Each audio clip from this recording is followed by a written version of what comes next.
할렐루야. 한 주간 평안했습니까? 오늘은 전반기의 마지막 주일이고 또 다음 주일이 후반기가 시작되는 첫 주일이고 맥주 감사절이기 때문에 자연스럽게 감사의 주제를 가지고 말씀을 드리겠습니다. 오늘 제가 세 가지 말씀을 드리려고 합니다. 첫째는 감사라고 하는 것은 하나님의 명령이고 하나님의 뜻입니다. 감사는 우리 선택이 아닙니다. 내가 해도 되고 안 해도 그만이고 상관없고 그런 게 아니라는 것이죠. 감사는 하나님의 명령이라고 하는 것입니다. 우리 맥주절이 기록되어 있는 맥주절을 지키라고 명령한 내용을 한번 보겠습니다. 출애굽기 23장 읽어볼까요? 너는 매년 3번 내게 절기를 지킬지니라. 너는 무교병의 절기를 지키라. 내가 네게 명령한 대로 아비월에 정한 때에 이래동안 무교병을 먹을지니 이는 그 달에 네가 애굽에서 나왔으며 빈손으로 내 앞에 나오지 말지니라. 맥주절을 지키라. 이는 네가 수고하여 밭에 뿌린 것의 첫 열매를 거두미라. 수장절을 지키라. 이는 네가 수고하여 이룬 것을 연말에 밭에서 거두어 저장함이니라. 자, 여기 성경에 보면은 매년 3번 절기를 지키라는 거예요. 그 이후에 보이지 않았지만 내 앞에 보이러 오라는 거예요. 매년 3번을 지키라는 거예요. 반복적으로 해마다 기념해서 지키라. 3가지 절기를 하나님 말씀하셨습니다. 그 첫째가 무교병의 절기, 무교절이라고도 하는데 그것은 유월절을 의미하는 겁니다. 6월절에는 누룩이 없는 떡을 먹었습니다. 어린 양을 잡아서 먹고 그러면서 다 이렇게 애굽을 빠져나왔던 것을 기념하는 해방을 기념하는 해방절이었습니다. 이것은 지금 우리 교회 시대에는 6월절은 부활절을 의미하는 겁니다. 어린 양 예수 그리스도가 십자가에 못 박히고 예수님이 우리를 영적인 해방, 죄로부터 구원해 주신 부활절을 의미하는 것입니다. 두 번째, 맥주절을 지키라. 그해 수확의 첫 번째 수확인 밀과 보리 농사를 수확하고 난 이후에 지키는 맥주절, 6월절로부터 50일째 되는 날이기 때문에 오순절 혹은 칠칠절이라고 불려지기도 합니다. 다 동일한 절기입니다. 맥주절, 칠칠절, 오순절. 그럼 오늘의 교회는 어떤 절기를 지키느냐? 부활절 이후에 성령 강림절이 여기에 해당하는 겁니다. 성령 강림절. 세 번째, 하나님께서는 수장절을 지켜라. 그 해의 모든 수확을 거두고 창고에 저장하는 수장절. 이게 초막절이고 장막절입니다. 초막절, 장막절, 수장절 동일한 의미고 현대적인 용어로 말하면 추수감사절이 되겠습니다. 여러분, 미국이라고 하는 나라는 링컨이 대통령으로 있을 때 매월 11월 넷째 주 목요일을 추수감사절로 지켰습니다. 온 나라가 전체가 하나님 앞에 감사하는 생스기빙 데이로 지켰습니다. 세계에서 제가 보기엔 그런 나라 거의 없습니다. 미국이 그 우연히 복을 받는 게 아니고 그날 하루를 구별해서 모든 국민들이 하나님께 감사하고 찬양하자. 이게 추수감사절이에요. 아주 특별한 휴가를 가지고 딱 관공서가 문 닫고 감사절을 지키는 거예요. 우리가 미국의 복음의 영향을 받다가 보니까 우리나라도 11월에 꼭 추수감사절을 지키고 있습니다. 이런 3개의 절기, 6월절, 맥주절, 그리고 수장절, 이 3개의 절기의 공통점이 뭐냐? 하나님과의 관계된 절기다. 하나님을 사랑하고 하나님 앞에 고마운 마음, 감사한 마음을 드리는 것이 이 3 절기의 공통점이라고 하겠습니다. 하나님의 주권적인 은혜에 대한 감사, 그런 것이 절기입니다. 하나님 명령이죠. 지키라. 그러겠습니다. 두 번째, 우리가 신약에 보면 사도 바울이 유명한 말씀을 했습니다. 데살로니가전서 5장을 한번 화면을 통해 볼까요? 항상 기뻐하라. 쉬지 말고 기도하라. 범사에 감사하라. 이것이 그리스도 예수 안에서 너희를 향하신 하나님의 뜻이니라. 여러분 보시면 하나님의 뜻이 나와 있다는 거예요. 하나님 뜻이 뭐냐? 항상 기쁘게 살아라는 거예요. 항상 기도하고 살아라는 거예요. 그리고 모든 일에 감사하라는 거예요. 이게 하나님의 뜻이라고 명백하게 말씀을 했어요. 그러니까 감사라고 하는 것은 하나님의 명령이고 하나님의 뜻이라고 하는 거예요. 감사는 뭐라고요? 하나님의 명령이고 하나님의 뜻이라고 해요. 간단합시다. 감사란 하나님의 명령이요 하나님의 뜻이다. 성경이 우리 그렇게 가르쳐주는 거예요. 우리 이렇게 살아가면 되는 거예요. 두 번째는 감사의 능력이라 할까? 이 말의 감사라고 하는 말의 영향력입니다.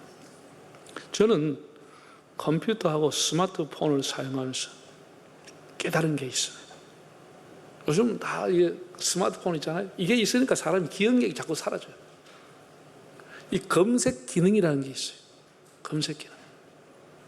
그리고 우리가 예를 들어 가지고 6.25 한국 전쟁 컴퓨터 혹은 스마트폰 딱 치면 6.25 전쟁에 대한 얘기만 나오는 게 아니고 관계되는 연관 단어가 다 나와버려요.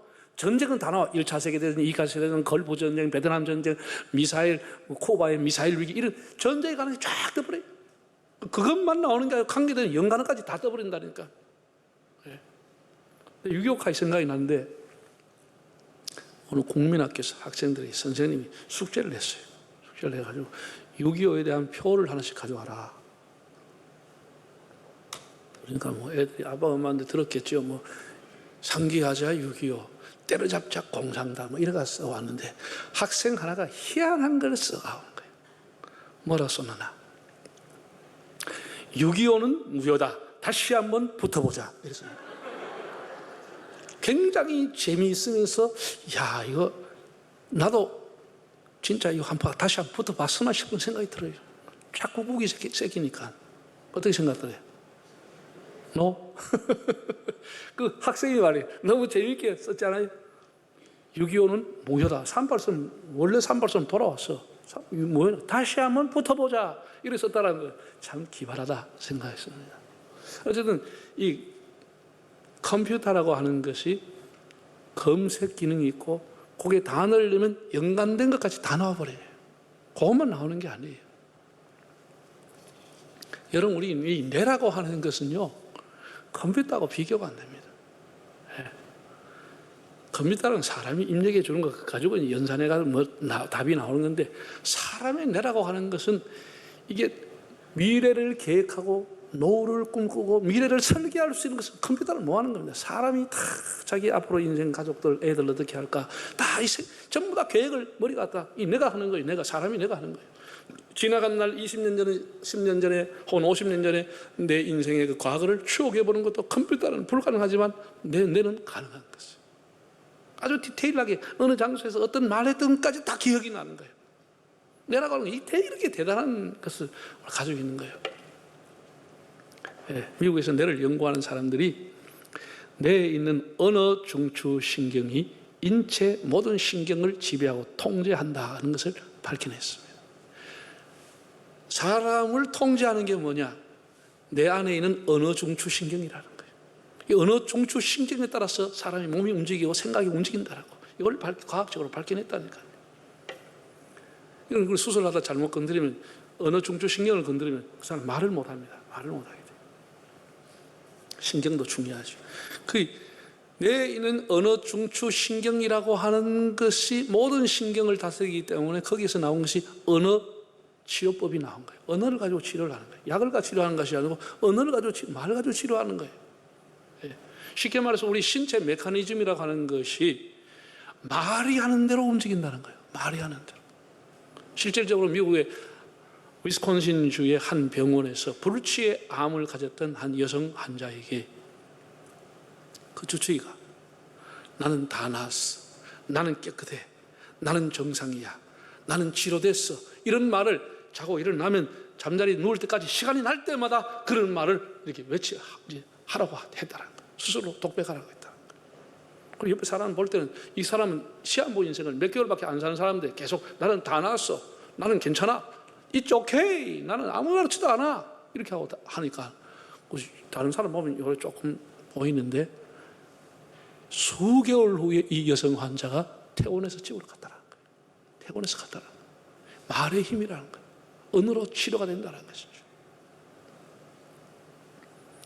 우리가 이 내가 감사라고 하는 말이 딱 입력이 되면 감사와 연관된 사건들이 다 연관돼서 나오는 거예요. 연관돼서 내 삶이 다 감사로 인한 주변이 만져지는 것이에요. 네?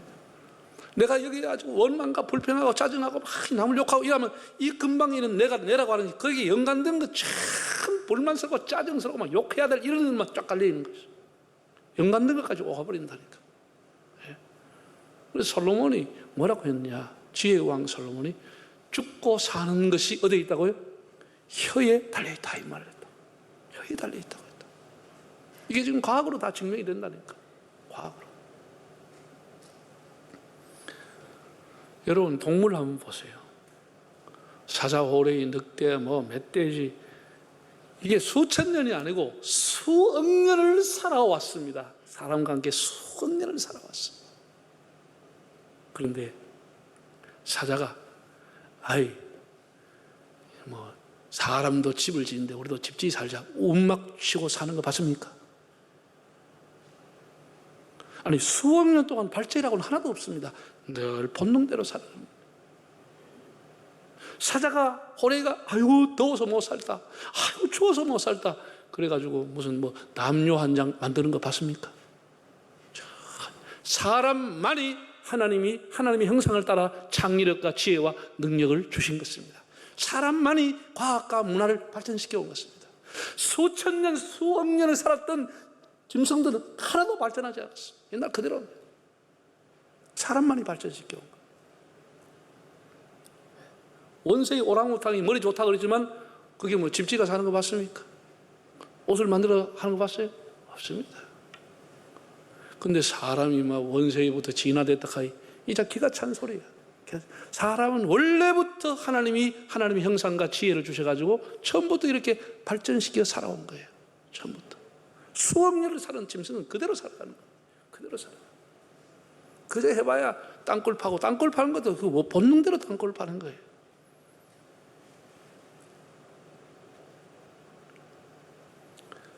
여러분 사막에 사막화가 심해가지고 가뭄이 심해가지고 누때라든지 무슨 이런 소떼 이런 것들이 수많은 사슴이 수백 마리 수천 마리가 새까맣게 대이동하는 거 봤죠? 물을 냄새를 맡다 물에 묻어서 100km, 200km를 싹 가는 거예요. 그 가다가 사자한테 호래한테 잡혀 죽지만 그 대이동을 합니다. 그 대이동할 때 구르마 타고 갑니까? 리아카 타고 갑니까? 수억 년을 잡혀 죽어가면서 걸어가는 것밖에 못하는 거예요. 아무것도 못해. 하나도 발전이 안 돼. 사람만은 개발해서 비행기까지 만들어버린 거예요. 인공위성을 만들어버린 거예요. 그게 무슨 진할래? 그런 소리 들으면 안 돼요. 사람을 그렇게. 자, 여러분 본능으로 살아가는 맹수들도 사람의 말에 영향을 받습니다. 말에 영향을 받는다니까요. 여러분 동물쇼 하는 거 보세요. 그거 가면은 갸냘픈 아가씨가 요만한 채찍 하나 가지고 그 큰 코끼리 사자 호레이를 요래 하면 왔다 갔다 말 다 듣습니다. 그 끝나고 나면 뒤에 가서 그 조련사가 그 큰 코끼리와 사자를 갖다 놓고 다 머리를 쓰다듬으면서 잘했다, 최고다, 고맙다 이렇게 칭찬해 주는 거예요. 그러면 그 사나운 뿔을 가지고 있는 그게 코끼리가 들이받는 게 아니고 큰 몸을 기대면서 고맙다고 사랑한다, I love you 이래가 덤비든다. 동물도 외부의 말에 영향을 받는 것입니다. 그 무서운 이빨을 가진 사자 호랑이도 그 아가씨한테 머리를 대고 그냥 좀 끌어달라고 하고 I love you 하고 덤비든다니까. 이게요, 희한한 거예요. 사람의 말이라고는 이게 영향력을 갖고 있어요. 성경 보면 곳곳에 네 말대로 되리라고 하는 기절이 나옵니다. 곳곳에 말. 이미 하나님이 아담을 만들 때부터 말대로 된다고 그랬습니다. 아담이 이름 부르는 대로 다 이름이 지어져 버렸어요. 수정이 안 돼. 이름 부르는 대로 다 해버렸어요. 말대로 다 되는 능력을 하나님이 우리에게 주신 것이에요. 모든 세포와 신경이 자신의 말에 의해서 움직인다는 거예요. 이걸 알아야 돼요. 네? 여러분 보세요. 여러분 화가가 그림을 그리면은 정성을 들여 그림을 그려놓으면 물론 관람한 사람이 와서 보죠. 관람하는 관중이 영향을 받는 것보다 화가가 자신이 더 그 그림에 영향을 받습니다. 자신이 더 영향을, 몇 달 동안 그 그림과 씨름하면서 자신이 그 작품에 더 영향을 받습니다. 소설가가 책을 완공해서 가판대에 내놓으면 그 글을 읽는 대중보다도 그 글을 만들었던 작가가 그 내용에 영향을 더 받습니다. 이건 상식적인 겁니다. 그래서 우리가 좋은 글을 만들고 좋은 작품을 써야 그 사람이 선한 마음이 되는 거예요. 이상한 글을 쓰는 사람 별로 좋은 게 아니에요. 좋은 작품이 안 됩니다. 가수가 말이죠. 가수가 자기 노래를 어느 정도 잘했다 이러면 그 한 곡을 3,000번 정도 부른다고 합니다. 한 곡을 3,000번 부르는 거예요. 그런데 히트를 쳤다 그러면 최소한 10,000번, 20,000번, 30,000번을 한 곡을 평소도록 부른다는 거예요. 한 곡 계속해서 그 노래 부르는 거예요. 그러니까 그 가사의 내용이 굉장히 좀 3,000번 부르고 10,000번 불렀다 인기 있는 건 이러면 그 자기가 부르는 내용을 막 인상 써서 막 부르지만 본인이 제일 먼저 영향을 받아보는 것입니다. 본인이. 찬바람이 싸늘하게 이렇게 낙에 따라 가버린 사랑을 불렀던 차중락 28살에 가버렸어. 28살에 갔다니까. 아주 무거운 톤으로 베이스 톤으로 노래를 불렀던 여성에게 인기 있었던 인물을 살았던 배우 영시의 이별 돌아가는 삼각지 돌아가 버렸다니까. 29살이에요. 29살. 다 그런 건 아니지만은 자신이 제일 먼저 영향을 받는 거예요. 자신이 영향을. 여러분 노사연 씨 참 풍성합니다. 나는 그 가수 중에서 노사연이 참 자유롭다, 자유로운 영혼이다 이렇게 생각합니다. 믿음도 있고요. 인물 몸매 이 신경 안 씁니다. 그게 자유로운 거 아니에요? 그 노사연이 노처녀로 살았지만 우리 만남은 우연이 아니라 이무서히 만나 지금까지 살고 있어. 그게 10,000번만 불렀겠어. 그 노래를 10,000번만 불렀겠어요. 영향이 있다니까. 영향이 있다니까. 이게 웃을 일이 아니라니까. 내가 하는 말이 내 세포와 내 신경이 다 영향을 받는다는 거죠. 근데 우리가 자식들을 교육하면서 이런 새끼 나가 죽어라, 이 공부 이렇게 많아, 이 새끼 막 밥이 아깝다, 막 이래가지고 막 쉐려 하면 걔 어떻게 돼 있어? 걔 어떻게 돼 있어? 밥이 아까운 인생이 되고 마는 거예요.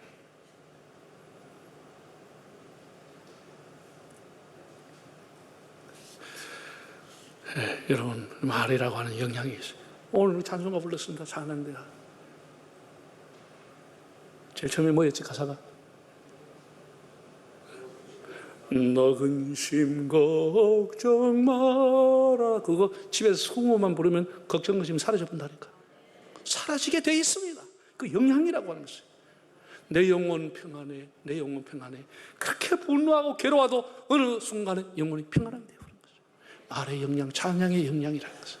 그러니까 교회에서 우리 가정에서 예수 믿는 사람은 유행가보다도 찬양을 부르면 마음의 평안을 얻게 되는 것은. 하나님 주신 평안이 오는 거예요. 그게 말의 영향이 있다니까.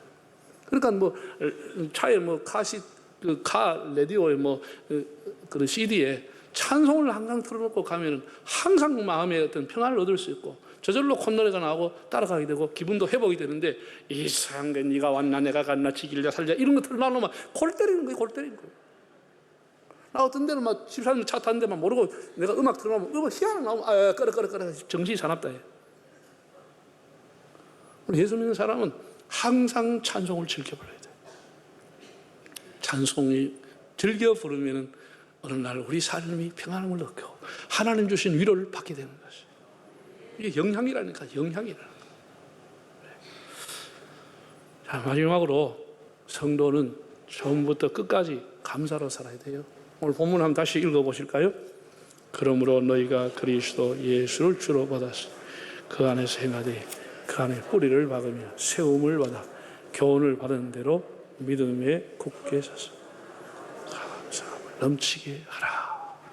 여기 넘치게 하라고 하는 단어를 헬라어로 찾으면은 페리슈오라고 하는 단어인데 뜻이 이렇게 되어 있어요. 과잉하다, 과잉, 증가하다, 탁월하다 이런 뜻을 갖고 있는데 우리는 그걸 넘치도록 하라 이렇게 했어요. 그건 뭐 다 똑같은 단어입니다. 저는 여기에서 여러분이 권하고 싶습니다. 우리 예수 믿는 사람들의 감사는 탁월해야 되는 것입니다. 탁월해야 되는 것입니다. 페리슈오. 안 믿는 사람하고 다르게 예수 믿는 사람은 감사가 탁월해야 되는 것입니다. 탁월해야 돼요. 다니엘이 그 환난 중에서 감사하잖아요. 탁월한 감사예요. 탁월한 감사. 일반 감사가 아니에요. 네. 우리 하나님 앞에 그렇게 살아가는 하나님이 얼마나 참 기뻐하시겠나. 바울이 감옥에 있지만은 탁월한 감사를 하잖아요. 탁월한 감사. 네. 탁월한 감사.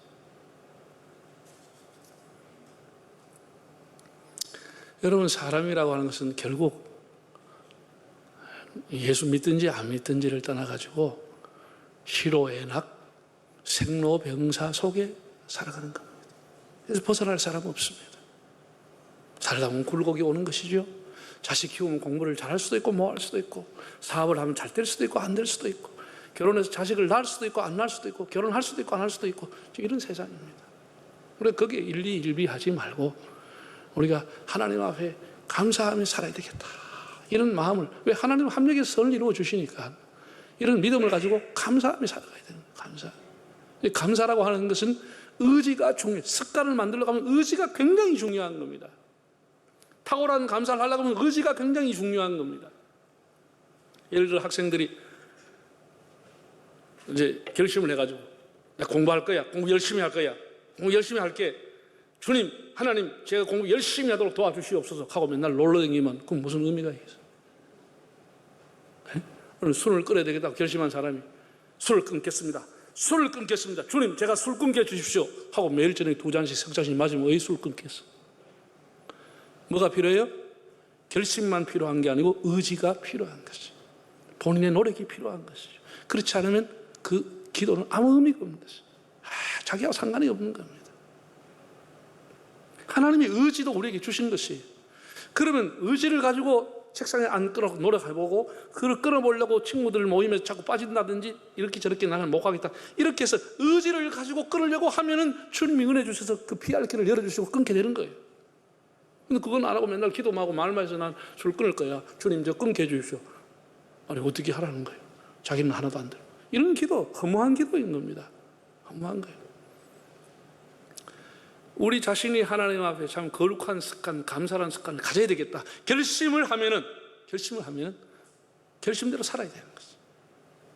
내가 좀 언짢은 일있어도 밝게 웃으면서 감사, 말로 감사. 이렇게 하면은 삶이 하나씩 바뀌어집니다. 내가 오늘 잠깐 이제 통계를 보다 나오는데, 부모가 1%만 바뀌어도 자식은 100%가 바뀐다.